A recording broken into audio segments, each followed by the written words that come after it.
നമ്മൾ ഇന്ന് ഡെയിലി ലൈഫിൽ നമ്മൾ യൂസ് ചെയ്യുന്ന കുറച്ച് സെൻറ്റൻസസിൻ്റെ ഇംഗ്ലീഷ് ട്രാൻസ്ലേഷൻ ആണ് നോക്കാൻ പോകുന്നത്. അപ്പോൾ നമ്മളൊരു 50 സെൻറ്റൻസസ് എടുത്തിട്ടുണ്ട്. പക്ഷേ ഇന്നത്തെ സെഷനിൽ നമ്മളൊരു 10 സെൻറ്റൻസസ് ആണ് ഡിസ്കസ് ചെയ്യാൻ പോകുന്നത്. അപ്പോൾ നമുക്ക് തുടങ്ങാം. അതിൽ ആദ്യത്തെ സെൻറ്റൻസ് ആണ്, നീ അവിടെ എന്താണ് ചെയ്യുന്നത്. നീ അവിടെ എന്താണ് ചെയ്യുന്നത്. ഇതിന് നമുക്ക് എങ്ങനെ ഇംഗ്ലീഷിലേക്ക് ആക്കാം? കുറേ പേർക്കൊക്കെ അറിയായിരിക്കും, സിമ്പിൾ ആണല്ലേ. What are you doing there എന്ന് പറയാം. What are you doing there. നീ അവിടെ എന്നുള്ളതുകൊണ്ടാണ് നമ്മൾ ദെയർ ചേർത്തത്. ഇനി സെക്കൻഡ് സെൻറ്റൻസ് ആണ്, ഞാൻ തിരിച്ച് വരുന്നത് വരെ എനിക്ക് വേണ്ടി വെയിറ്റ് ചെയ്യാമോ എന്നൊക്കെ നമ്മൾ ചോദിക്കില്ലേ. ഇതിന് നമുക്ക് എങ്ങനെ ഇംഗ്ലീഷിലാക്കാം?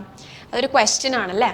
അപ്പോൾ നമുക്ക് will you wait until I return എന്ന് ചോദിക്കാം. ഓക്കെ, അപ്പോൾ will you wait until. Until എന്ന് പറയുന്നത് എന്താ? വരെ, ഞാൻ തിരിച്ച് വരുന്നത് വരെ എന്നാണ് നമ്മൾ പറയുന്നത്.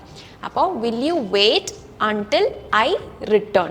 റിട്ടേൺ പറയുമ്പോൾ ശ്രദ്ധിക്കുക, നമ്മൾ കോമൺ ആയിട്ട് കേൾക്കുന്ന ഈ റിട്ടേൺ ബാക്ക് എന്ന് ചിലർ പറയരുത് കേട്ടോ. റിട്ടേൺ എന്ന് പറയുന്നത് തന്നെ എന്താ? ടു കം ബാക്ക് എന്നുള്ളതാണ്. അപ്പോൾ റിട്ടേൺ വെച്ച് തന്നെ അവസാനിപ്പിക്കുക. അപ്പം will you wait until I return. ഇനി അടുത്ത സെൻറ്റൻസ് ആണ്, അവൾ എന്നെ അനുസരിക്കാറില്ല. ഇതെങ്ങനെയാണ് പറയാം? ഷീ ഡസൻ ഒബേ മീ എന്ന് പറയാം. അനുസരിക്കുക എന്നുള്ളത് നമുക്കിവിടെ ഒബേ എന്നുള്ള വേർഡ് യൂസ് ചെയ്യാം. അപ്പോൾ ഷീ ഡസൻ ഒബേ മീ എന്ന് പറയാം. ഇനി നമുക്ക് ആരോടെങ്കിലും കുറച്ച് പൊളൈറ്റായിട്ട് നമ്മൾ ചോദിക്കുകയാണ്, നാളെ എന്നെ ഒന്ന് വിളിക്കാമോ എന്ന് നമ്മൾ ചോദിക്കില്ലേ. ഇതിന് നമുക്ക് എങ്ങനെ ഇംഗ്ലീഷിൽ ചോദിക്കാം?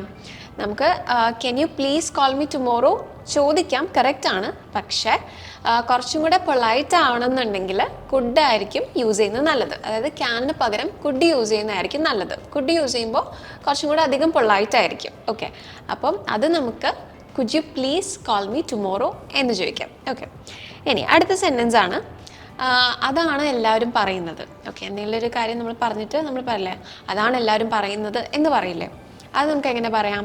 That's what every one says എന്ന് പറയാം. ഓക്കെ, ദാറ്റ്സ് വാട്ട്, അതായത് ദാറ്റ് ഇസ് വാട്ട് എന്നാണ് നമ്മൾ ഷോർട്ടാക്കി നമുക്ക് that's what every one says എന്ന് പറയാം. ഇനി അടുത്തതാണ്, ലെറ്റ്സ് സേ ആരെങ്കിലും എന്തെങ്കിലും നോക്കുകയാണ്. ഓക്കെ, എന്നിട്ട് ആ നോക്കുന്ന സാധനം നമ്മുടെ കയ്യിലുണ്ട്. അപ്പം നമ്മൾ ചോദിക്കില്ലേ, നീ ഇതാണോ നോക്കുന്നത് എന്ന് ചോദിക്കില്ലേ. Let's say if you have a pen, ഒരു പെന്നാണെങ്കിൽ ആരെങ്കിലും നോക്കുമ്പോൾ നമ്മൾ ചോദിക്കില്ലേ, നീ ഇതാണോ നോക്കുന്നത് എന്ന് ചോദിക്കില്ലേ. ഇതിന് നമുക്ക് എങ്ങനെ ഇംഗ്ലീഷിൽ ചോദിക്കാം? Is this what you are looking for എന്ന് ചോദിക്കാം. ഓക്കെ, അപ്പോൾ അതൊരു ക്വസ്റ്റ്യൻ ആണ്. നമ്മൾ ചോദിക്കുകയല്ലേ, ഇതാണോ എന്ന് ചോദിക്കുകയല്ലേ. അപ്പോൾ is this what you are looking for എന്ന് ചോദിക്കാം. ഓക്കെ, അടുത്ത സെൻറ്റൻസ് ആണ്, ഞാൻ പലതവണ നിന്നോട് പറഞ്ഞിട്ടുണ്ട് ഇത് ചെയ്യരുത് എന്ന്. ഓക്കെ, ഞാൻ പലതവണ നിന്നോട് പറഞ്ഞിട്ടുണ്ട് ഇത് ചെയ്യരുത് എന്ന്. ഇതെങ്ങനെ പറയാം?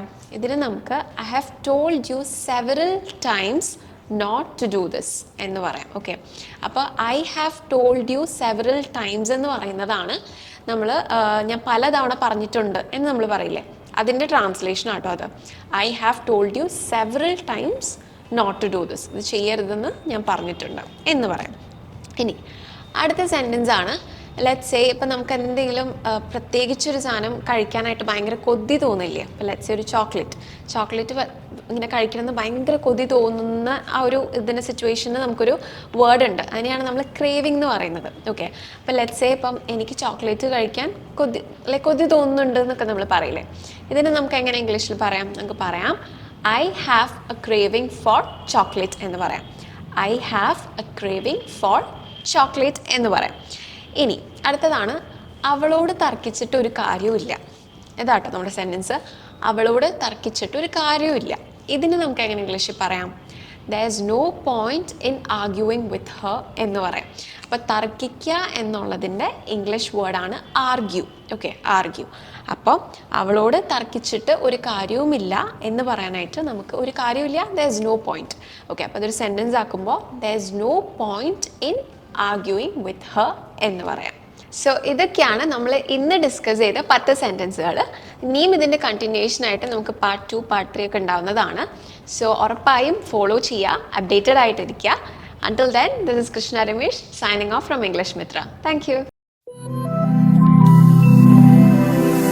English Mithra. Stop worrying, start learning.